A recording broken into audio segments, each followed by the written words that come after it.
नमस्कार दोस्तों, स्वागत है आप सभी का online data study YouTube channel पे। से दोस्तों आप सभी को बताया कि किसी भर्ती से संबंधित कोई भी सूचना होती है सबसे पहले आप सभी को ऑनलाइन डाटा स्टडी चैनल के माध्यम से दी जाती है। उसी क्रम में सुबह की इस वीडियो में ऐसी सूचना होती है जो कि तमाम भर्तियों को लेकर होती है। तो वीडियो को लाइक और शेयर करना बिल्कुल ना भूलें, साथ में चैनल को सब्सक्राइब करना और बेल आइकन को दबा लें। तो चलिए दोस्तों वीडियो शुरू करते हैं। वीडियो को लाइक और शेयर अवश्य कर देना।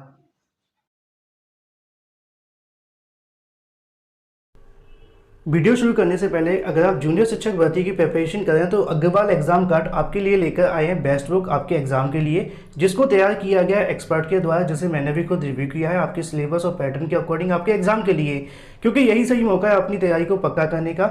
जूनियर शिक्षक भर्ती क्वालिफाई करना है तो मिस मत करिए, आज ही बाई करें अग्रवाल एग्जाम कार्ड की बेस्ट बुक जो स्पेशली जूनियर शिक्षक भर्ती सिलेबस के अकॉर्डिंग तैयार की गई हैं। इन बुक्स की खास बात यह है कि इसमें वही क्वेश्चन रखे गए हैं जो आगामी एग्जाम में पूछे जाएंगे।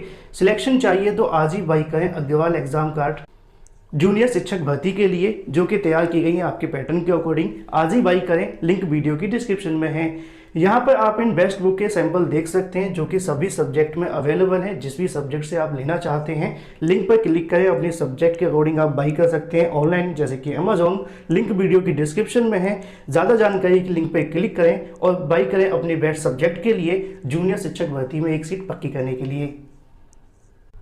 क्योंकि एग्जाम में समय कम है और तैयारी करनी काफ़ी है, तो लिंक वीडियो की डिस्क्रिप्शन में है। अभी लिंक पर क्लिक करें और बाई करना बिल्कुल ना भूलें।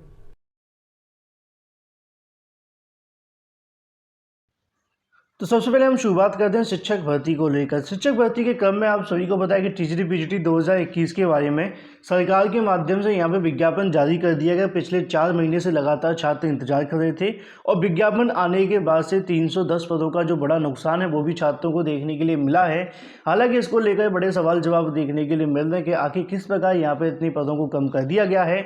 लेकिन अब ऐसे में आप सभी को पता है कि यहाँ पे आवेदन लेने शुरू हो गए हैं। जिन छात्रों ने पहले से आवेदन कर दिए थे वह अपने पुराने रजिस्ट्रेशन के साथ में यहाँ पे आवेदन कर सकते हैं, जिससे कि आपको फीस की छूट मिल जाएगी। लेकिन ऐसे में परीक्षा नियंत्रक के माध्यम से महत्वपूर्ण निर्देश दिए गए। साथ में अगर बात करें आरक्षण के मुद्दे को लेकर के शिक्षक भर्ती में किस किस को आरक्षण का जो लाभ है वो मिलेगा, जैसा कि आप सभी देख पाएं कि सिर्फ यूपी वाले छात्रों को ही आरक्षण का जो लाभ है वो मिलने वाला है। उसी क्रम में टीजीटी पीजीटी 2021 को लेकर अगर हम बात करें, प्रदेश के एडेड माध्यमिक कॉलेजों के अंदर टीजीटी पीजीटी 2021 का जो विज्ञापन है वो जारी हो गया। आरक्षण का लाभ सिर्फ उत्तर प्रदेश के निवासियों को ही मिलेगा। जो इसका लाभ लेने के लिए उसे संबंधित जो प्रमाण पत्र प्रस्तुत करने पड़ेंगे।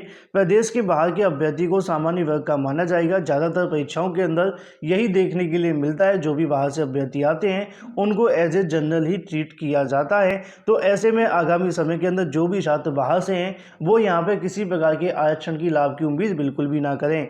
वहीं दूसरी तरफ यहाँ पे लिखा है कि अगर हम बात करें आर्थिक रूप से पिछड़े यानी ईडब्ल्यूएस को लेकर भी 10% का जो आरक्षण वो मिलेगा। इन दिनों भर्ती के लिए पंजीकरण साथ में आवेदन प्रक्रिया चलती हुई दिखाई दे रही है, जो कि 15 अप्रैल तक आप सभी के सामने चलेगी। लेकिन ऐसे में परीक्षा नियंत्रक के माध्यम से यहाँ पर जानकारी दी गई है कि आवेदन में सावधानी से करें, क्योंकि यहाँ पे उनके माध्यम से बताया गया कि जो अवसर है वो नहीं मिलेगा। संशोधन को लेकर यदि अभ्यर्थी दोनों परीक्षाओं के लिए आ रहे हैं तो अलग अलग दोनों के लिए आवेदन कर सकता है। उनकी जो परीक्षाएं होंगी वो अलग तारीखों पर देखने के लिए मिलेंगी। पहली जानकारी तो ये हो जाती है कि जो भी छात्र यहाँ पे आवेदन करें सही तरीके से करें, संशोधन का मौका नहीं मिलने वाला है। दूसरी तरफ जो भी अभ्यर्थी दोनों के लिए आ रहे हैं तो अलग अलग आवेदन करके यहाँ पे आवेदन कर सकते हैं, क्योंकि अलग अलग आपकी जो परीक्षाएं वो भी करवाई जाएंगी। साथ में उनके माध्यम से ये भी यहाँ पे बताया गया कि अर्हता पूरी होने पर ही अभ्यर्थी पात्र होंगे। मतलब जैसा कि मैंने जब आप सभी के लिए आवेदन के बारे में जानकारी दी थी तो वहाँ पे कट ऑफ डेट लिखी हुई थी, उसके अनुसार ही आप सभी को आवेदन करना है। अंतिम तारीख तक आप सभी के पास में अर्हता है तो आप लोग आवेदन कर सकते हैं। साथ ही तदर्थ शिक्षकों के लिए भी यहाँ पे जो निर्देश है वो देखने के लिए मिले। जिस संवर्ग में तदर्थ के रूप में कार्यरत हैं उसी संवर्ग में आवेदन करने की सेवा अनुभव साथ में उनके आधार पर जो वेटेज है वो उनको यहाँ पर दिया जाएगा। उनकी सेवा अवधि की जो गणना होगी कोषागार से वेतन भुगतान क्योंकि होने की लेकर साथ में अगर बात करें आवेदन की अंतिम तारीख के मध्य की जाएगी। शिक्षण सेवा सत्यापन जिला विद्यालय निरीक्षक ही करेंगे और साथ में कम से कम 21 से अधिकतम अगर बात करें 60 वर्ष तक के अभ्यर्थी आवेदन कर सकते हैं। भर्ती में कोई पुरुष अभ्यर्थी बालिका संस्था के लिए आवेदन के लिए मान्य नहीं होगा। यह नियम संगीत विषय के नेत्र 3 अभ्यर्थियों पर लागू नहीं होगा। साथ में अगर बात करें महिला अभ्यर्थी बालक बालिका और साथ में अगर बात करें मतलब ये है कि बालक या फिर बालिका दोनों के लिए आवेदन कर सकते हैं। जिसके लिए आवेदन करेंगे वही संस्था आप सभी को यहाँ पर दी जाएगी। तो ऐसे में जिनको भी आवेदन करना है तो आप सभी आवेदन कर सकते हैं। अंतिम तिथि आप सभी के सामने 15 मार्च रखी गई है, माफ़ कीजिए अप्रैल। साथ में परीक्षा नियंत्रक के माध्यम से कुछ जानकारियाँ दी गई हैं जिनका विशेष ध्यान रखकर भर्ती में आप सभी कहीं न कहीं अपनी एक जगह बना सकते हैं और संशोधन का मौका नहीं मिलने वाला स्पष्ट शब्दों में जानकारी दे दी गई है। साथ में आरक्षण को लेकर भी बता दिया गया है। वहीं दूसरी तरफ बात करें, उत्तर प्रदेश के अंदर 17,000 सहायक अध्यापकों समेत 45,000 से अधिक पदों पर भर्तियों के लिए कहीं न कहीं जो आवेदन है वो शुरू हो गए हैं। शैक्षिक योग्यता के अनुसार अभ्यर्थी अलग अलग पदों के लिए यहाँ पे जो आवेदन है वो कर सकते हैं। उम्मीद है कि आप में से एक दो में तो आवेदन कर दिया होगा। एक दो का मतलब एक दो छात्र नहीं, एक दो भर्ती की बात की गई है, ठीक है। तो सरकारी नौकरी की बहाल यहाँ पे लिखा हुआ है। उनका कहना है कि 45,000 से अधिक पदों पर कहीं ना कहीं जो बहाली हैं वो देखने के लिए मिल रही हैं। शैक्षिक योग्यता की अगर बात करें 10वीं 12वीं पास, साथ में ग्रेजुएट अभ्यर्थी के लिए यहाँ पे सुनहरा मौका देखने के लिए मिला है, जो कि आप सभी के सामने सीधे अगर रिक्तियों के विवरण पर हम बात करें तो यहाँ पे आप सभी को देखने के लिए मिलेगा असिस्टेंट टीचर, साथ में प्रिंसिपल की अगर हम बात करें और टीजीडी पीजीडी की अगर हम बात करें तो लगभग 17,092 पदों पर जो भर्तियाँ वो देखने के लिए मिल रही है। जैसा कि आप सभी जानते हैं कि सहायक अध्यापक के 1894 पद हैं, साथ में टीजीटी के अंदर भी लगभग 12,500 के समथिंग पद हैं। दूसरी तरफ अगर बात करें पीजीटी को लेकर भी आप सभी के सामने जिनको मिलाकर 15,198 पदों पर विज्ञापन जारी हुआ है। दूसरी तरफ 2000 के आसपास पर तो आप सभी को पता है उसके अंदर 1894, उन सभी को जोड़कर लगभग 17,092 पदों पर सहायक अध्यापकों की जो भर्ती है वो देखने के लिए मिल रही है। साथ ही उत्तर प्रदेश के अंदर यूपीएसआई का भी विज्ञापन जारी हो गया है, जो कि 9,534 पदों पर इसको लेकर विवाद का विषय भी है। आगामी समय के अंदर इसमें कुछ चीज़ें देखने के लिए मिल सकती हैं। साथ में स्टेनोग्राफर के लगभग 6,552 पद हैं। एसएससी सीएचएसएल की अगर बात करें 4,726 पद हैं, जिसमें 10वीं पास अभ्यर्थी मतलब 12वीं पास अभ्यर्थी आवेदन कर सकते हैं, माफ़ कीजिए। और साथ में एमटीएस वाले के अंदर 9,000 पद हैं, जिसमें सिर्फ और सिर्फ 10वीं पास अभ्यर्थी आवेदन कर सकते हैं। एनडीए एनए के लिए आप सभी को बताया कि 400 हैं। साथ में एयरफोर्स के अंदर भी वैकेंसियाँ निकली हैं जिसमें जानकारी नहीं दी गई, लेकिन अगर हम देखें कुल 45,000 से अधिक पदों पर जो भर्तियां वो आप सभी के सामने, जिन्होंने अभी तक इनमें आवेदन नहीं किए हैं, ऑफिशियल नोटिफिकेशन डाउनलोड करके सही तरीके से जानकारी लेकर आवेदन कर सकते हैं। यूपीएसआई के लिए अभी जो आवेदन है वो शुरू नहीं हुए हैं, 1 अप्रैल तक इंतजार करना पड़ेगा, क्योंकि 45,000 में से लगभग 26,000 तो उत्तर प्रदेश की भर्तियों में से ही हैं। बाकी जो केंद्र सरकार के माध्यम से निकाली गई हैं उनमें भी योग्यता के अनुसार आप सभी आवेदन कर सकते हैं।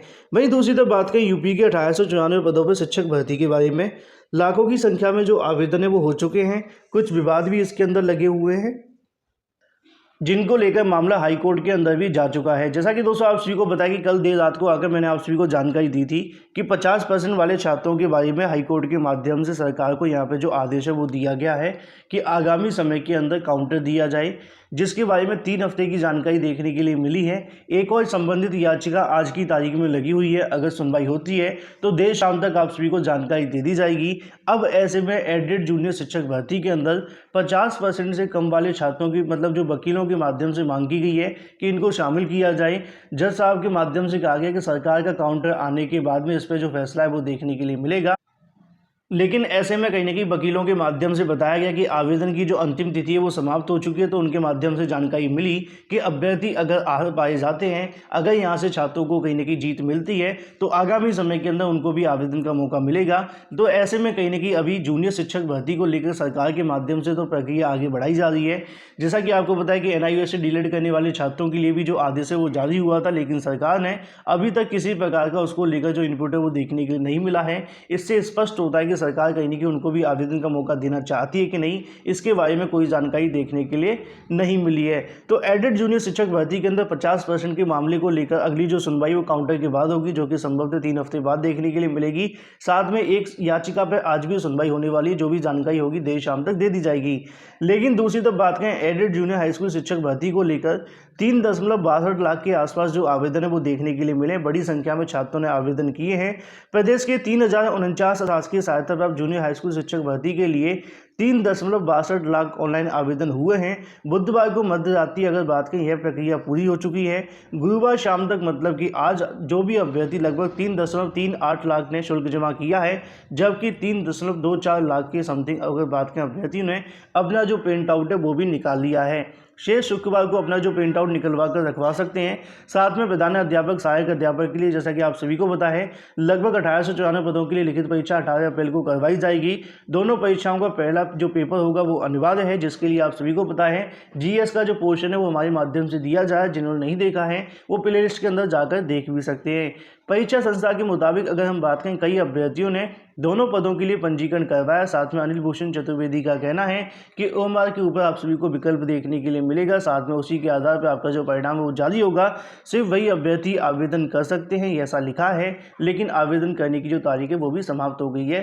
तो ऐसे में ये तो दोस्तों जानकारी हो जाती है एडेड जूनियर शिक्षक भर्ती को लेकर।